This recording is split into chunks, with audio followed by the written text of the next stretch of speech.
Berikut akan kami sajikan rangkuman pelajaran Bahasa Indonesia kelas 7 SMP atau Sanawiyah semester 1 dan 2.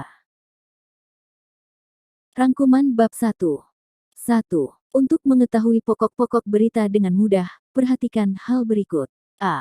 Pokok berita atau berita utama disampaikan di awal pembacaan berita. B. Akibat dari peristiwa tersebut akan menjelaskan pokok berita. C. Pendapat seorang ahli juga menjelaskan pokok berita.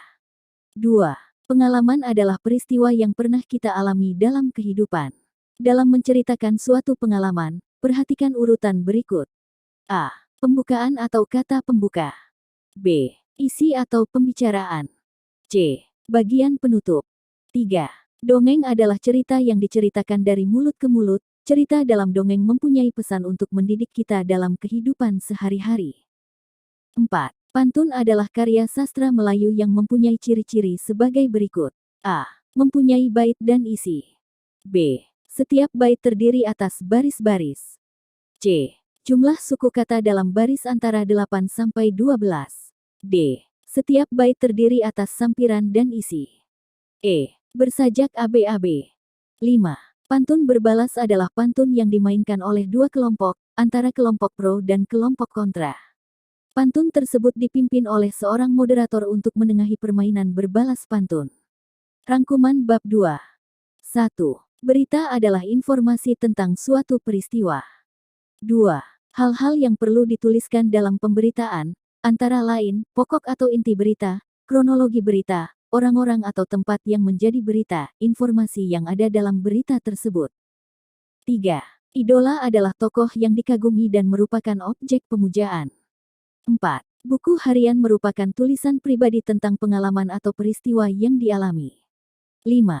Kalimat ekspresif adalah kalimat yang mampu mengungkapkan gambaran, maksud, gagasan, dan perasaan. Rangkuman bab 3. 1. Komentar adalah penilaian terhadap sesuatu tentang baik atau buruk. Sebelum memberikan komentar tentang cerita dongeng, perhatikan hal berikut. A. Judul. B. Alur cerita. C. Latar tempat dan suasana. D. Watak para tokoh. E. Bahasa. F. Pesan yang ada dalam cerita dongeng tersebut. 2. Pengumuman adalah pesan atau informasi yang disampaikan kepada umum, dengan tujuan untuk menyampaikan sesuatu agar diketahui oleh umum. 3. Pengumuman ada berbagai jenis berdasarkan pembuat atau pengirim, seperti A. Pengumuman dinas, dibuat oleh lembaga pemerintah. B. Pengumuman resmi, biasanya dibuat atau dikeluarkan oleh panitia lomba, organisasi sekolah, panitia kegiatan amal, dan lain sebagainya. C. Pengumuman bisnis, pengumuman yang dibuat atau dikeluarkan untuk keperluan bisnis, contoh, apotek jaga, daftar telepon penting, kurs mata uang, dan lain sebagainya. 4. Cara meningkatkan kecepatan membaca, antara lain berlatih konsentrasi dan berlatih membaca dalam hati tanpa suara. 5. Seorang pembaca yang terlatih dapat berkonsentrasi membaca dalam berbagai situasi. 6. Ketika membaca dengan bersuara, otak melakukan 4 pekerjaan, yaitu membaca, bersuara, mendengar, dan memahami isi bacaan. 7. Surat pribadi merupakan salah satu bentuk surat menyurat yang ditulis seseorang sebagai pribadi dan tidak berkaitan dengan kedinasan. 8. Format surat pribadi adalah kota dan tanggal surat, nama dan alamat penerima surat, salam pembuka, paragraf pembuka, isi surat, paragraf penutup, salam penutup, nama dan tanda tangan pengirim surat. 9. Isi surat pribadi antara lain undangan, penerimaan atau penolakan, ungkapan perasaan, permohonan, dan permintaan penjelasan. Rangkuman bab 4. 1. Relevansi dongeng dengan situasi sekarang adalah pelajaran yang dapat kita ambil manfaatnya untuk masa sekarang. 2. Alat peraga untuk mendongeng adalah alat untuk membantu seseorang dalam melakukan kegiatan mendongeng, agar cerita tersebut lebih menarik. 3. Membaca teks perangkat upacara harus hikmat, tegas, dan jelas seperti hal-hal berikut. A. Bersikap tenang dan tegas. B. Ucapkan setiap kata dengan jelas dan benar. C. Perhatikan intonasi kalimat. D. Sesekali pandangan terarah kepada peserta upacara. E. Berbicara dengan keras. F. Bacalah teks dengan lancar. 4. Pengumuman ditulis berdasarkan kepentingan penulis atau pembuat. Dalam menulis sebuah pengumuman harus menggunakan bahasa yang efektif dan komunikatif. A. Bahasa efektif adalah bahasa yang singkat, lugas, dan jelas. B. Bahasa komunikatif adalah bahasa yang mudah dipahami oleh pembaca. Rangkuman bab 5. 1. Dalam mendengarkan berita untuk disampaikan kembali sebaiknya diikuti dengan kegiatan menyimpulkan isi berita tersebut. Sementara itu, dalam menyampaikan laporan hasil mendengarkan berita, perlu diperhatikan topik utama informasi, waktu, dan tempat terjadinya, serta hasil penyerapan informasi. 2. Beberapa langkah yang dapat dilakukan dalam menceritakan pengalaman adalah sebagai berikut. A. Mengingat peristiwa yang pernah dialami. B. Memilih pengalaman yang akan diceritakan. C. Menulis pokok-pokok peristiwa yang dialami dengan memerhatikan. 1. Waktu dan tempat peristiwa tersebut terjadi. 2. Orang-orang yang terlibat dalam peristiwa tersebut. 3. Perasaan yang dialami saat itu. 4. Ringkasan peristiwa. 3. Beberapa hal yang perlu diperhatikan dalam memahami suatu cerita adalah sebagai berikut. A. Memahami jalinan cerita atau alur. B. Menelusuri perwatakan atau sifat-sifat para pelakunya. C. Menemukan pesan atau amanat dalam cerita tersebut. 4. Beberapa langkah yang dapat dilakukan dalam menulis kembali dongeng yang dibaca, antara lain. A. Memahami alur cerita. B. Menuliskan pokok-pokok cerita. C. Mengembangkan pokok-pokok cerita menjadi dongeng. Rangkuman bab 6. 1.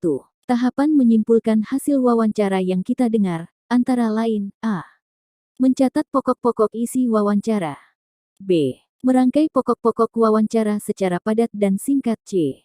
Menyimpulkan pikiran, pendapat, dan gagasan narasumber. 2. Membaca cerpen merupakan membaca indah. Ada beberapa hal yang perlu diperhatikan dalam membaca indah, yaitu A. Memahami karya sastra yang akan dibaca. B. Membaca dengan lafal yang jelas dan intonasi yang tepat. C. Membaca dengan wajar sebagaimana layaknya orang berbicara. D. Kesesuaian ekspresi dengan pokok-pokok gagasan yang terkandung dalam teks. 3. Setiap wacana atau bacaan mengandung informasi atau permasalahan. Informasi tersebut tersaji dalam suatu paragraf. Suatu paragraf terdiri atas satu gagasan utama yang dirangkai dengan beberapa kalimat penjelas. Gagasan utama atau kalimat utama dapat terletak di awal paragraf, tengah paragraf, di akhir paragraf, maupun di awal dan di akhir paragraf. 4. Langkah-langkah yang perlu dilakukan dalam menarasikan teks wawancara adalah sebagai berikut. A. Bacalah teks wawancara dengan cermat. B. Catatlah pokok-pokok isi wawancara. C. Buatlah pengantar ke arah isi wawancara. D. Narasikan isi wawancara dengan mengembangkan pokok-pokok isi. E. Lengkapilah narasi dengan bagian penutup. Rangkuman bab 7. 1. Pada waktu menyimak wawancara, ada beberapa hal yang perlu diperhatikan, yaitu A. Mendengarkan dengan cermat uraian yang disampaikan narasumber. B. Mencatat hal-hal penting yang disampaikan narasumber. C. Menuliskan informasi yang diperoleh dari narasumber dalam bentuk kalimat singkat. 2. Dalam menceritakan tokoh idola, perlu diperhatikan A. Identitas tokoh. B. Keunggulan tokoh dengan argumen yang tepat. C. Menceritakan tokoh idola dengan pilihan kata yang tepat dan runtut. 3. Buku biografi memuat aktivitas yang luar biasa yang dilakukan oleh seseorang tokoh. Keistimewaan tersebut menumbuhkan dorongan pembaca agar dapat meneladaninya. 4. Dalam menulis puisi, ada beberapa hal yang perlu diperhatikan, yaitu A. Menentukan tema. B. Menetapkan suasana puisi. C. Mendaftar kata-kata yang dianggap cocok. D. Memilih diksi yang tepat. E. Menulis puisi secara utuh. Rangkuman bab 8. 1. Hal-hal yang perlu diperhatikan dalam menyimak puisi, antara lain, A. Pelafalan, yaitu cara menyembunyikan atau melafalkan huruf. B. Volume suara, yaitu tingkat kenyaringan atau kekuatan suara. C. Intonasi, yaitu perubahan nada, naik turun, tinggi rendah. D. Ekspresi, yaitu perubahan raut wajah untuk memperlihatkan perasaan tertentu. 2. Ada beberapa hal yang perlu dilakukan dalam bertelepon, yaitu A. Membuka dengan mengucapkan salam. B. Memperkenalkan diri dan menyebutkan nama orang yang diajak bicara. C. Menyampaikan maksud secara singkat dan jelas. D. Mengakhiri pembicaraan dengan mengucapkan terima kasih dan menyampaikan salam. 3. Data dalam tabel disajikan dalam bentuk kata-kata atau bilangan yang disusun dalam lajur dan deret tertentu. Untuk menjelaskan ini tabel, maka diuraikan dengan rangkaian kalimat sesuai dengan urutan waktu suatu peristiwa. 4. Hal-hal yang diperlukan dalam menulis pesan adalah sebagai berikut. A.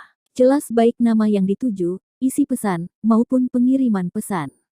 B. Singkat isinya, tidak bertele-tele. C. Diletakkan di tempat yang mudah dijangkau pandangan mata penerima pesan. Rangkuman bab 9. 1. Merefleksi isi puisi adalah mencerminkan kata-kata yang terdapat dalam puisi. 2. Latar adalah keterangan mengenai ruang, waktu, dan suasana saat terjadinya suatu peristiwa. 3. Realitas sosial adalah kenyataan yang terjadi di dalam kehidupan. 4. Keindahan puisi terletak pada syair dan cara membacanya. 5. Puisi merupakan ungkapan isi hati. 6. Puisi modern tidak terikat oleh syarat-syarat tertentu. Terima kasih telah menyaksikan video kami, jangan lupa ikuti terus channel kami. Semoga bermanfaat dan barokah. Amin.